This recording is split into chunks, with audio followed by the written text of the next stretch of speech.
That's harsher than analysis in little-noticed public version of 22-page document that State Department posted without fanfare on its website about a month ago. The classified version of the Integrated Country Strategy is nearly 3 times longer and includes much more detail about U.S. goals in Ukraine. From privatizing banks helping teach English in more schools to encouraging its military adopt NATO protocols. Many goals are designed to reduce the corruption that blights the country.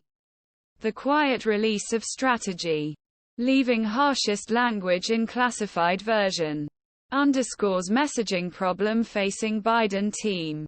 But raising the issue too loudly could embolden those who oppose U.S. aid to Ukraine.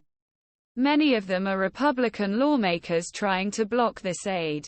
The perception that America's support for Kiev is weakening could cause more European countries to think twice about their own role. A U.S. official familiar with Ukraine policy said that when it comes to Ukrainians, there are some honest conversations going on behind the scenes. Corruption in Ukraine has long been a concern of U.S. officials until President Joe Biden. But after Russia's full-scale invasion in February 2022, the importance of what Biden called democracy's real-life battle against autocracy faded. Biden aides continued to briefly mention corruption for months. They wanted to show solidarity with Kiev and avoid fueling the small number of Republican lawmakers who have criticized U.S. military and economic aid to Ukraine.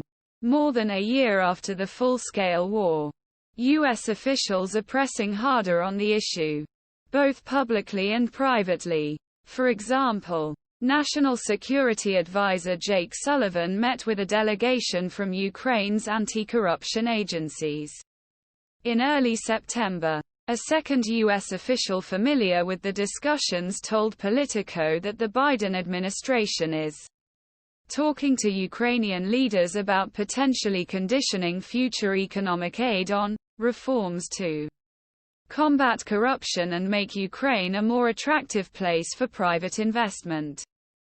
Such conditions are not taken into account for military aid, the official said. But Ukrainian President Volodymyr Zelensky recently fired several senior defense officials as part of a crackdown on corruption allegations. This is a message that the United States and Europe are listening to. The Integrated Country Strategy is a State Department product that draws on contributions from other parts of the U.S. government, including the Department of Defense. It includes lists of goals, timelines for achieving those goals, and milestones that U.S. officials want to occur. A State Department official speaking on behalf of department did not say whether Washington had shared longer version of strategy with Ukrainian government or whether a secret version existed. Everything is fine as long as it doesn't get in way of the help we provide them to win war, he said. Fulfilling America's goals for Ukraine includes fulfilling U.S. promises